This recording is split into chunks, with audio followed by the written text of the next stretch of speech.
Hello everybody and welcome back to INSANEBRIT Gaming. My name is VSDA, or INSANEBRIT if you prefer, and this is my News Friday video series where I talk about all the week's gaming news, topics, anime, etc. if there's any kind of news or anime to talk about. And ironically, I am going to start with two animes in particular. Now first and foremost, there is an anime out called A Silent Voice. It's currently doing very well in Japan right now with 1 million tickets sold and 1.3 billion yen earned. Sounds like a lot. What it is, basically in US dollars it comes to $12 million. In the UK it originates to about 9.5, just over 9.5 million pounds it has made at the box office. So it's very, very popular right now, and of course it will be dubbed hopefully very, very soon, and then we'll get to watch it over here, etc, etc.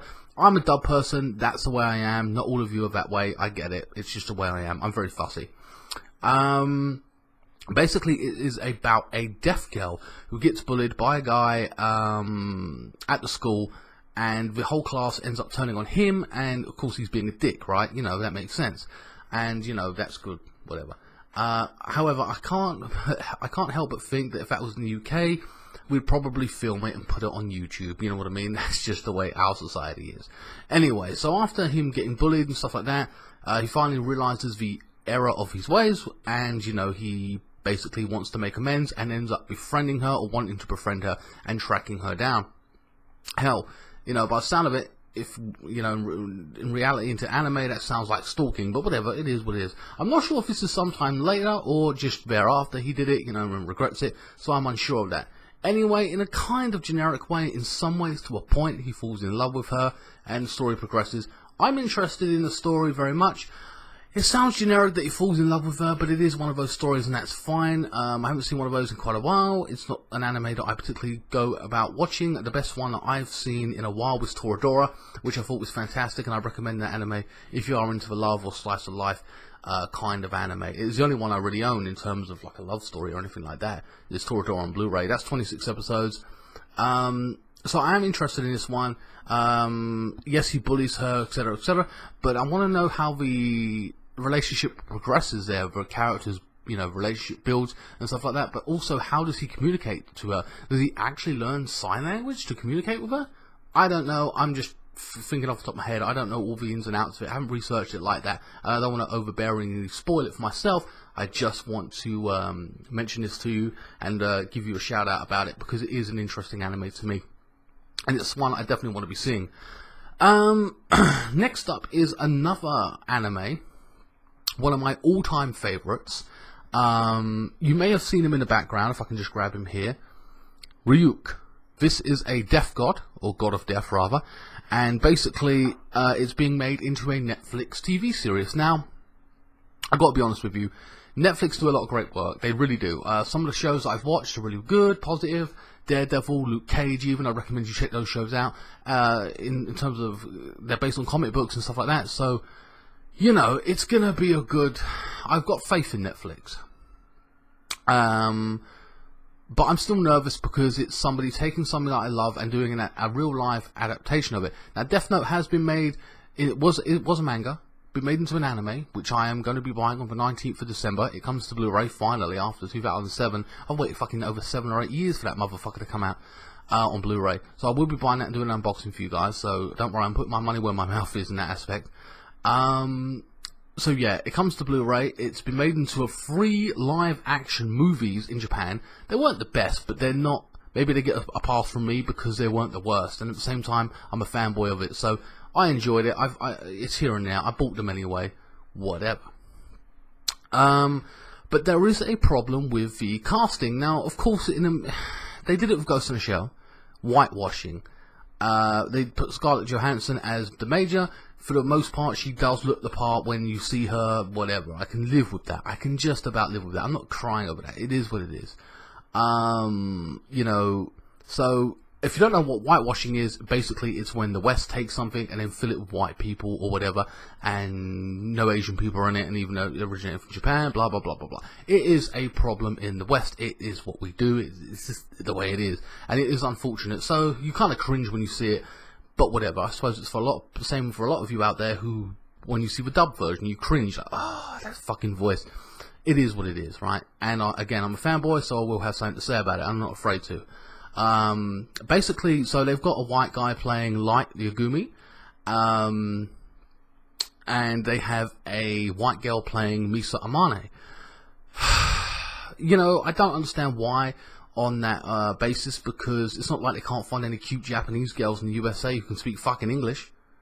They're everywhere. Well, you know, check fucking Instagram and you'll find a hell of a lot of beautiful Asian girls who probably speak English on there, you know what I mean? Whatever, it is what it is. But the biggest gripe for me and a lot of people, and it ain't just me, it's a lot of people on Facebook and anime groups that I'm in, stuff like that. For the most part, if you're a fan, it's not about the race of people being changed. Well, it's not about their acting ability. They might be the greatest actor in the world. I could be the greatest actor in the world, but if you put me as L, it's not going to work. It's not going to work. I don't look nothing like the motherfucker. L, to me, is a skinny ass dude, a bit of a freaky dude with hair and weird eyes, and he's just an oddball who can eat and not get fat. It's just, you see that in the anime, you know. It is the way it is. So they basically cast a black guy to play him.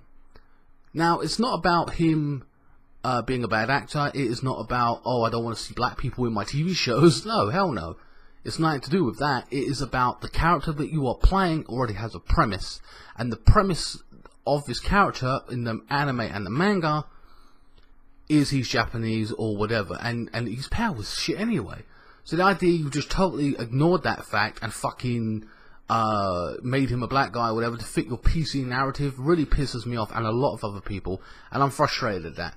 Now, it isn't a double standard where I don't mind it being for one and not the other, because I don't like it with anything. If you look at Will Smith and you take him out of the Men in Black movies, I'm not going to watch it. You take Wesley Snipes out of Blade, I'm going to be like, fuck that shit. It's not the same. It just isn't. I don't like it, and it annoys the shit out of me. So I don't understand why Netflix has decided to do that. And the one Asian guy that is basically in it, he's Asian, but he's playing Watari, L's sidekick. So it's not like they've gone and taken the story like a lot of the Hollywood or the Netflix would do, just say for example, the Western world, take a story and put their own concept on it. That would be one thing. But the fact that you've taken the story and everything else that goes with it, called it Death Note, and then put your own fucking shitty cast in there, which don't originate from the manga or the anime, fucking kills it, you know what I mean? So the show already feels dead in the beginning. Maybe I should have told you at the beginning, Death Note is about a guy who picks up a book and is able to write the names of anyone he wants, family members, politicians, celebrities, pop stars, whatever, and write their name, and they die within 6 minutes and 40 seconds via a heart attack, or they, you can dictate how they die, hit by a car, train, disease, whatever you want to come up with, creative way of killing them off, you can, as long as you picture their face and their name as you're writing their name, etc., etc. So it's a really interesting premise. It will be popular, I have no doubt about that, and they fucking know it, but they just did it to fit their own narrative, and I don't like that what Netflix has done. That's a mistake on their end, so I'm kind of disappointed in that. But then again, that's just me being a fanboy, and I've got to be honest with you, I am. And I don't care, it is what it is, and I will have my say on it. I always do on this show, or, you know, this News Friday. I give you a story, but I always give my opinion, and that's what matters to me. You may love me, you may hate me for it, it doesn't matter. I still will have that opinion. Okay, next up, oh yeah, I would recommend you basically watch the anime instead. And you can watch my unboxing as well, coming up in at the end of the month at least, about 29th, I don't know, just after Christmas. Next up is the PS4 has basically sold 50 million PS4s worldwide,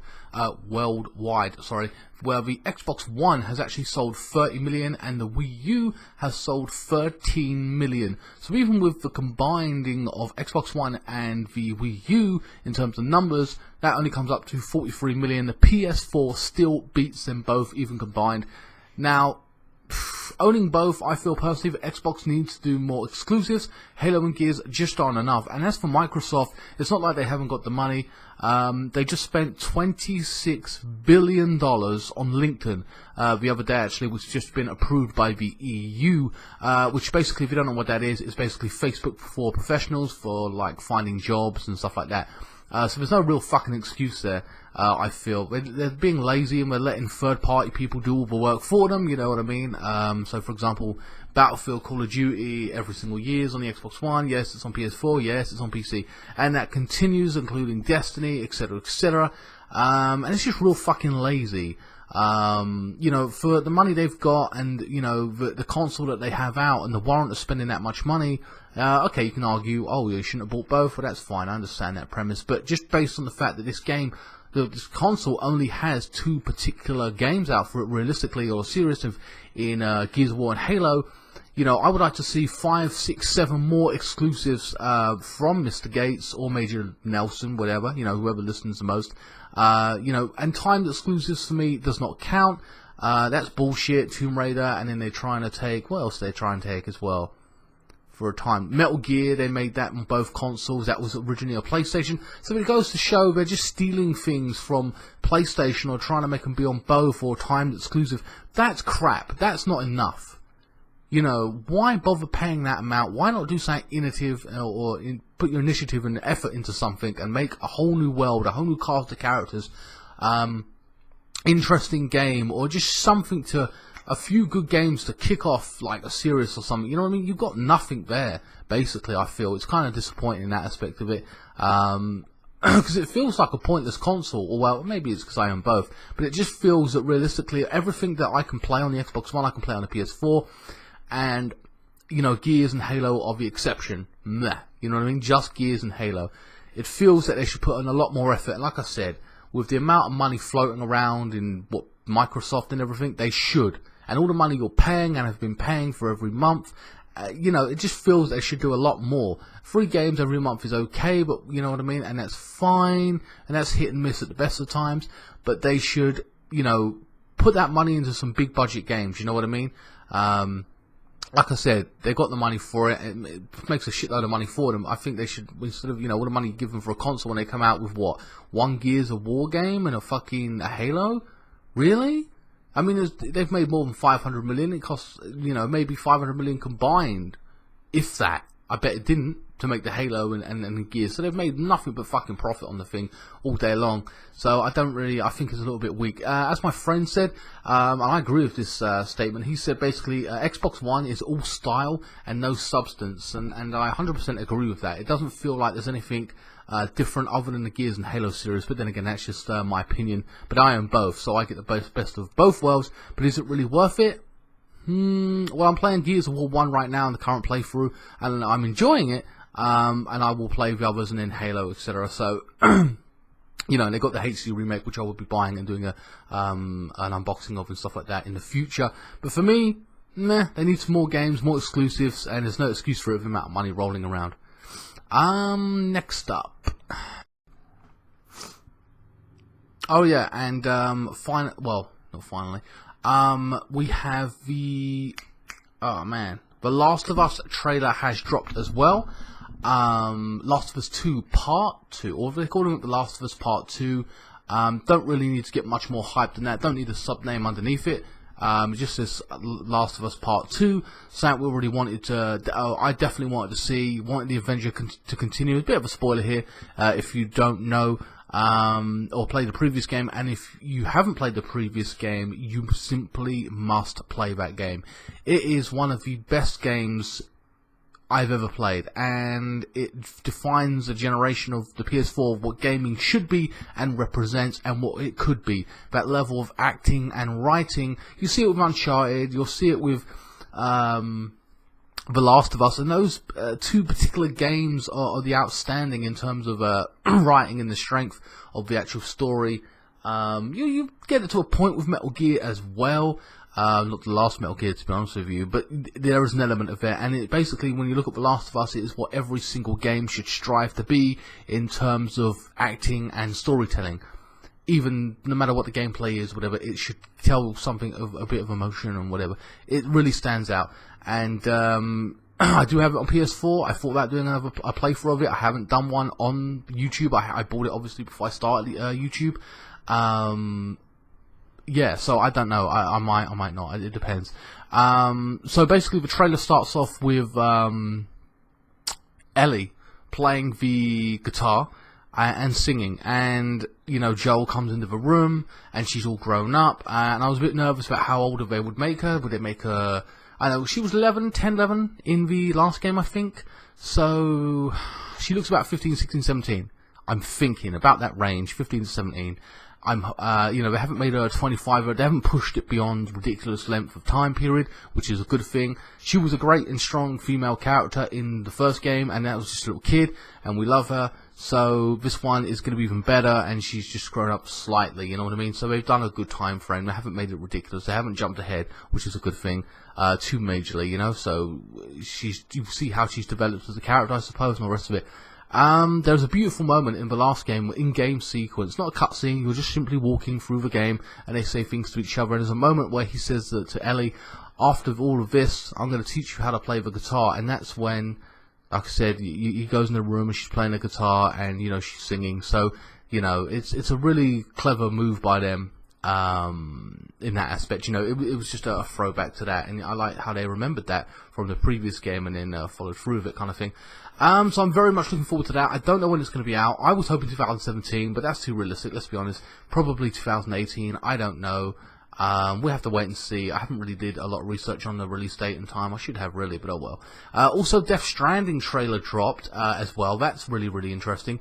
Military force walking across a bridge, some guy running, and he's like some fat guy. I don't know who it is or what significance he has to the story. Definitely interested in it. Don't want to overzealous myself with it, like bombard myself with the actual game, because I don't want to get sick of it to the point where I know everything about it, etc., etc. I know it is from Kojima, therefore, you know, it's going to be a fantastic story, and he's got free range to do what he wants, and no one's telling him fuck all right now. He can do whatever he wants, and you know, this game's serious, new. If it is a series, it's going to be fantastic. I will be buying it. You remember, you know, Kojima's storytelling is simply fucking amazing, and I'm a fanboy of him. He's the first director that I've actually followed, or whatever you want to call him. You know, someone who makes them, and wherever he goes, I'll look at the game he's making. It's the first one I've ever done that for. You know what I mean? Normally it's just a studio like Naughty Dog or Ubisoft, whatever company might be your favorite. This is one particular person I do follow, and I definitely will be playing it. Also, got released as well is the Crash Bandicoot. Now, I'm very surprised at Crash Bandicoot, and I say that because I felt they should have done something with him on the PS3 years ago. He's an avatar, for goodness sake. He is an iconic character in the PlayStation universe. He is PlayStation's Mario. They're Sonic, they're Zelda, whatever you want to call him. He is that version of that, and I'm surprised they haven't kicked on with it to really get the kids involved and enjoy those types of games. They haven't made a new Crash Bandicoot game. What they've done is put 3 games into one, and they haven't just HD'd it up. Thank God they haven't HD'd it. It was beyond HDing. You needed to remake it, and they basically have. They've remade it, they've updated everything, same levels and stuff, but they've just given it, not HD'd it, but they've redone it. They've made it a hell of a lot better. There's an IGN comparison video online you can watch between what it was and what it is now, and I'm very much looking forward to playing that. It was one of my childhood favourite games. Even my dad used to play it with me, you know, I'll never forget those times. No, he's not a gamer, and I don't think he'll be playing the new one with me, you know what I mean? But, very much looking forward to playing that as a throwback. I don't know if I'm willing to pay £40 for it. I've got to be honest with you, there is a platformer. Not usually my type of games, but I'm definitely intrigued to play it. And to be honest with you, the time I buy it, or even it comes out, there'll be other games and stuff that I'll be playing, trying to catch up on as well, because that's the way I am. I'm a bit of a slow worker in that aspect, but I enjoy the games either way, you know what I mean? It doesn't matter. I will play them all, as it were. Yeah, so I'm definitely looking forward to that game. What's next? And finally, in this week's News Friday, State of Decay the developer who are actually paying attention to their fan base. I mean, holy shit, there's a developer that's paying attention to their fan base. My God. Basically, the fans said there's State of Decay, which I've never played actually. I think it's to do with zombies or killing zombies or something. I think. Again, strangely enough, I haven't heard of it. Basically, they are making State of Decay 2, and they have said, look, we want to make it bigger and better, and you know what I mean, like, what have you, you know. So basically what they've done is I think they've put in a new area, etc., and, well, a whole new town, rather, is what I'm trying to say, and basically, they've made it, I think, twice the size. I think they've made it a lot bigger, so not only you can play in that area, but along with your friends, which I think is pretty cool as well, if you can slaughter zombies with your friends. And I'm not talking about Call of Duty zombie mode and stuff like that. It looks like an open world, intriguing game. It looks kind of fun to play. I haven't played a lot of open world zombie games, so I think Resident Evil, and then you got Dead Rising, I don't know about Dead Rising 4, I'm unsure if I want to play that. Then you got the HD, you know, I can't be bothered to go back. And then they had that crappy timer on the first one, which I hated. I know they've removed that now, but I'm still kind of, you know, a bit wary of playing that. I don't know, I'm unsure about Dead Rising. Even though it's exclusive to the Xbox One, which I was going on about earlier, I still, maybe it's not much cup of tea, I don't know. I don't drink tea. Whatever. You know what, you get the gist of what I'm trying to say. I don't know if I'll be picking that up, which is ironic. And if I do, it'll be on the cheap. I can't see myself paying £40 for that, to be honest with you. I mean, because I'm just not interested in a lot of zombie games, believe it or not. I played all Resident Evils, I got the HD remake. I did play that demo of Resident Evil 7, which is on the my list, and I'm not a big fan of like horror games anyway, you know what I mean, in general. But anyway guys, that's about it for this week's News Friday. I hope you enjoyed it. Sorry it was a bit long, I had a lot of topics to cover this week. I don't know if there'll be a News Friday next week. If there is, there'll be news obviously out. If there's no news, then I won't be able to do it, because, you know, sometimes there's like, if not no news, there's barely any news, so it isn't warrant me making a whole video on something, you know what I mean? I hope you guys enjoy my Gears of War playthrough. I know not a lot of people watched it, but I'm still playing it. I'm going to be completing it next week. I'm hoping it'll be completed, then I can move on to something else, or then go to Gears of War 2, depending, I don't know. The game is 10 years old this week. There is, as I said before at the beginning of this video, there is a food review out tomorrow. Oh, and actually the algorithm, of YouTube, as it were, that's one more topic I want to talk about quickly. I'll touch on it. Basically, the algorithm of YouTube has changed. Where it was giving me, or giving people, including PEWDIEPIE, they changed the system to when you watch the video, how long you watched it, that's how highly it got ranked. You watched it, the longer you watched it, the better it was for you or me as a YouTuber, whatever. And you come here to watch personality, you watch my personality, you love it, you hate it, whatever. It depends on what your opinion, like my cookie video, you'll watch all of that maybe, I don't know. And it gets ranked quite highly. Now YouTubers seems to be changing the game. They changed the system to a point where now it goes on likes and comments or / engagements. Now when you watch a playthrough, any playthrough, you watch, I could watch 4 or 5 videos if I got the time, and then after that, basically what happens is you don't comment on that video. You don't like the video. It's one part of a million video playthrough or whatever, or 45 videos. You're not going to fucking like every single video. You're going to go to the next video. It's in a playlist. It goes on and on and on. And that's basically what happens. So now you have to engage and comment and like. It's going to make it a lot more difficult for the likes of smaller YouTubers to get noticed, because there ain't a lot of engagement half the time. If I come out of a game and I've got 1 million subscribers, and 500,000 of you or 300,000 of you watch that video, that part 1, part 2, part 3, that's great. I'm up there with the rest of them and I'm dominating, right? However, as I am now, I'll get 10, 20 people watching it, just say, and I get crushed by all the bigger YouTubers. Nobody sees me get to play it because it's so domineering of the big YouTubers. We've got PEWDIEPIE quitting YouTube, or stays at 50 million subscribers. I think he's hit 50 million and gone over now. He's going to quit YouTube, well, he ain't quitting it, he's just going to start a new channel, let's be honest. But he's a millionaire anyway, so we can afford to do that. I feel like saying that I will quit YouTube as well, when I hit 50 million subs, but you know what I mean?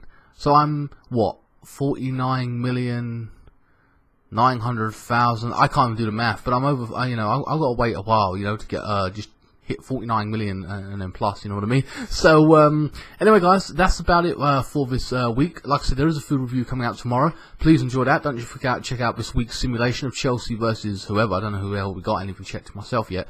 But please like, share, comment and subscribe. Follow me on Facebook, Twitter, Instagram. Don't forget all the trailers to all the things that I spoke about in this video are in the link in the description as well. And I will see you next time. Thank you so much for watching.